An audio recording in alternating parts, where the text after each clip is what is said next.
Всем привет, с вами самый ненакачанный некачок во вселенной, и сегодня я поделюсь своими впечатлениями, опытом и результатами за год в качалке на пути от вот этого к вот этому.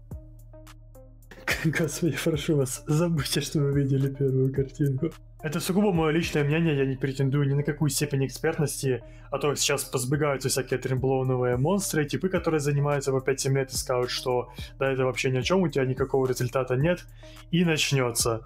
Откроется портал в ад.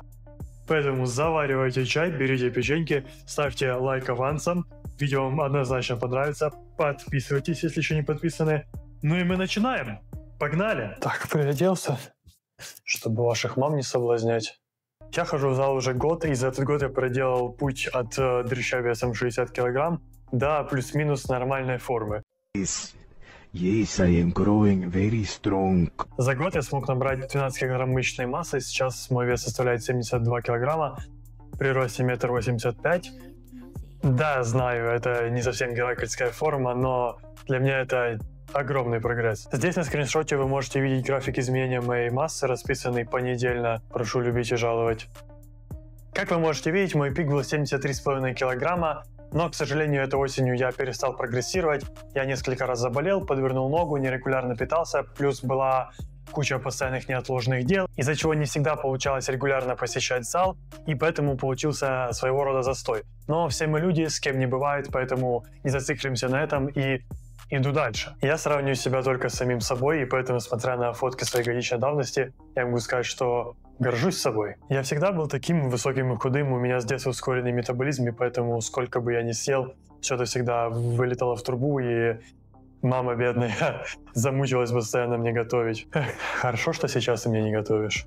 Я всегда раньше считал качалку довольно сомнительным занятием и тем, что ну уж точно не для меня. Уберем фактор того, что у меня не было возможности туда ходить, да и денег, я все равно это считал довольно сомнительным занятием. Будучи подростком, я, конечно, занимался на перекладине, на брусьях, отжимался. 20 раз отжимался, раз, мягенько. Иногда делал тренировки по тому же Игорю Войтенко, но не более. Но затем, где-то года полтора назад, я начал задуматься о том, что меня немного подзаебало мое отражение в зеркале. Особенно если меня раздеть, что не надо делать, то ну это выглядит довольно печально. И я подумал, что все, время пришло. Я как раз переезжал жить в другой город, и думаю, новый город, новая жизнь. Запишусь в зал.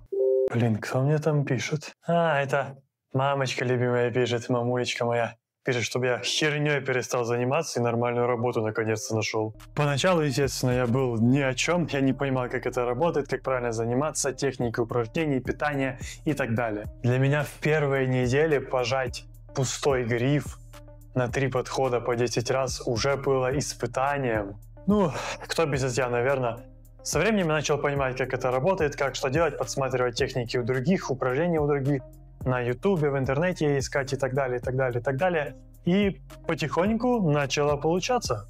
Итак, что же нам нужно перед тем, как пойти в зал? Нам для начала нужно определиться с целью, для чего это нам, собственно, нужно.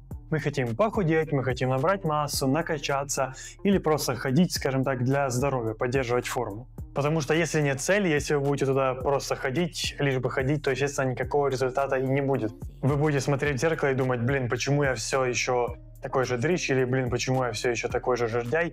И это будет уменьшать вашу мотивацию для того, чтобы заниматься. Здесь, по сути, работает такой же принцип, как и везде. Если не знаешь, куда едешь, никуда не приедешь. Поэтому первое, что нам нужно сделать, это определиться с целью. Ведь от этого в дальнейшем будет зависеть очень многое. В зависимости от того, что вам нужно, вы будете менять свой график сна, распорядок дня, план питания, режим сна и так далее, и так далее. Ведь невозможно, например, набрать массу, не внедрив в свой рацион больше полезного и начав есть больше и чаще. Итак, если коротко, что нам нужно для того, чтобы набрать массу? Нам нужно создать профицит калорий, то есть есть больше, чем ты тратишь. К примеру, у меня, скажем так, средний расход за сутки составляет 2700 калорий. То есть для стабильного набора массы мне нужно потреблять в районе 3200 килокалорий в сутки. Также важен белок, ведь мышцы состоят из него. Тут все довольно просто, в основном 1,5-2 грамма белка на килограмм массы и будет вам счастье. Это как бы золотое правило, между прочим. Но как это считать, да? Все довольно просто. Вы заходите в интернет, скачиваете абсолютно любое приложение по подсчету калорий, которое вам понравится, благо их сейчас сотни. Открываете, собственно, приложение, вводите свой рост, вес, возраст, пол, указываете свой образ жизни, указываете, опять же, какая у вас цель, да, мы с ней уже определились ранее, и приложение вам выдаст примерный план, как вам нужно питаться, сколько вам калорий в сутки нужно потреблять для того, чтобы достичь вашей цели. Дальше все довольно просто. Вы просто каждый прием пищи вносите в это приложение. Да, местами это бывает сложно считать каждый прием пищи. Иногда это надо прям реально брать весы, взвешивать, сколько ты чего поел, вносить в приложение. Местами это муторно, да, но без регулярного отслеживания прогресса будет довольно сложно добиться внушительного результата. Я, к примеру, пытался использовать такие приложения, но меня очень сильно раздражало то, что нужно постоянно вносить, сколько ты чего съел, а как бы не всегда есть возможность указать точно, сколько ты чего съел в граммах, или указать точную калорийность того или иного продукта. Я стараюсь ориентироваться на ощущения, благо при наборе массы это проще, то есть тут правило довольно простое. Ты просто стараешься есть как можно больше и чаще.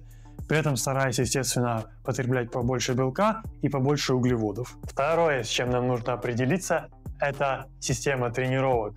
И здесь на самом деле все индивидуально. Если вы занимаетесь без тренера, то найти свою систему будет довольно сложно. Говорю по своему опыту. Вы перепробуйте кучу схем: сплиты, вверх-вниз, full body, push-pull legs, пока не найдете то, что подходит именно вам. Для себя я остановился на схеме тренировок по системе сплит. Full body для меня не подходит, так как я заметил, что для меня это недостаточное напряжение на мышцы, нет достаточного стимула для роста. И тренируясь по системе full body, я наоборот сдуваюсь. Я почему решил попробовать full body? Потому что я так подумал, вот я, допустим, в понедельник тренирую грудь. И на следующий раз я грудь потренирую в следующий понедельник. То есть целую неделю мышца остается без напряжения. Лучше же и давать через день нагрузку, дабы она была постоянно в тонусе и от этого, соответственно, росла. Но, как показала практика, частые упражнения не дают достаточный эффект, потому что ты не даешь нужного стимула для роста мышц. Ты тренируешься вроде бы регулярно, ты регулярно нагружаешь мышцу, но недостаточно, она не растет. Поэтому я определил для себя такую систему тренировок. В первый день я тренирую спину и грудь, во второй день я тренирую бицепс и трицепс, в третий день я тренирую ноги и плечи. Делаю я по 3-4 упражнения на каждую группу мышц, по 3-4 подхода каждого упражнения, ну и в конце тренировки заключением делаю пресс. Важно, это то, что подходит именно мне, что удобно мне, что состыкуется с моим графиком. У вас же это может быть совсем по-другому, у вас другие могут быть привычки, у вас другой график работы, какие-то, возможно, противопоказания врачебные или еще что-то. То есть здесь все индивидуально. Упражнения же, схемы тренировок можно найти на ютубе, в инсте, в тиктоке, в интернете, да где угодно. Берите то, что вам нравится, пробуйте, внедряйте в свою тренировку, и все у вас будет замечательно, вы будете сами видеть, что вам подходит, что нет, поэтому дерзайте. Также важно регулярно менять схемы тренировок. Раз в месяц или два меняйте упражнения, которые вы делаете на ту или иную группу мышц, ибо они привыкают к нагрузке, и даже добавление веса может не дать достаточного стимула для роста. Добавочки, добавочки, добавочки. Наши любимые добавочки. На самом деле ничего особенного у меня такого нет. Здесь вот у меня протеин от Мамут Рахала. Также у меня есть креатин и БЦА. Это в целом, собственно, все, что я пью. Сейчас коротко расскажу, для чего все это нужно. Ни для кого не секрет, что это просто обычный белок, который вы после тренировки с молоком или с водой, как кому удобно, размешиваете и выпиваете для того, чтобы ваши мышцы восстанавливались и у них было достаточное количество белка для роста. Это креатин. Он нужен в основном для задержки воды в мышцах, также для улучшения работоспособности, выносливости. То есть, если вы будете пить креатин, вы будете лучше себя чувствовать на тренировках, вы будете поднимать больше веса, вы будете более выносливыми. Да и в целом он организму необходим, так как организм не выделяет достаточное количество креатина, и поэтому принимать его из сторонних источников не будет лишним. Так же самое, как и витамины, например. Я, например, в последнее время делаю коктейли, я беру молоко, я беру протеин, я беру креатин, я беру какао, банан, орехи, нутеллу. Все это идет в блендер, и из этого делается замечательный протеиновый шейк. Ну а роль БЦА тоже довольно простая. Это также пищевая добавка, которую вы употребляете или во время тренировки, или перед тренировкой, она улучшает выносливость, и самая главная ее фишка в том, что это аминокислоты. То есть белки состоят из аминокислот. И вот эта вот штука улучшает синтез белка, тем самым ускоряя ваш прогресс, ускоряя рост мышц. Здесь они у меня вот в таких вот капсулах. Раньше я употреблял его порошком, так же самое, как и креатин. Просто добавлял скуп БЦА в сок, который я беру на тренировку, и во время тренировки его пил. Очень важно также, да, не забывайте про здоровый сон, желательно 7-8 часов, дабы хорошо восстановиться. И количество стресса также очень важно. Если у вас очень много стресса на работе, в личной жизни и так далее, это все может сказаться на вашем прогрессе. То есть он может либо остановиться, либо наоборот вы будете заниматься, будете нормально питаться, но все равно будете регрессировать. Поэтому на это тоже обратите внимание. Возможно, это даже более важно, чем питание, постоянные сильные физические нагрузки и все в этом духе. Но самое важное, естественно, это дисциплина. Без нее никуда. Без нее не получится нормально накачаться, похудеть или какая у вас там цель изначально стоит. Потому что если вы будете ходить раз в неделю или когда хочется,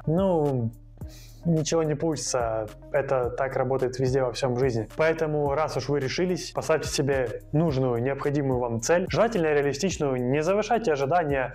Не ставьте себе цель набрать там 20-30 килограмм массы. Это не имеет никакого смысла. И так же самое, как скинуть сразу там, 50 килограмм за год. Ставьте плюс-минус реалистичную цель. И шаг за шагом идите к ней. Регулярно посещайте зал. Питайтесь правильно. Следите за физическим состоянием, за здоровьем, хорошо спите, старайтесь избегать стресса, и все будет получаться. Не все сразу, но постепенно, шаг за шагом вы будете строить фигуру своей мечты, тело своей мечты, и спустя пару лет, взглянув на себя нынешнего и на себя прошлого, вы подумаете, это совершенно другой человек. Вы скажете себе спасибо за то, что однажды решились пойти в зал. Пишите в комментариях свое мнение, что вы думаете об этом видео, какой у вас опыт посещения спортзалов, каких результатов вы добились, каких целей достигли. Мне будет очень приятно это все почитать. Ставьте палец вверх, если вам понравилось это видео. Также не забывайте подписаться, новые ролики будут выходить регулярно. Ну и в заключение хочу пожелать всем 2 грамма белка на килограмм веса и ни капли тренбалана в мышцах. Всем спорт! Увидимся!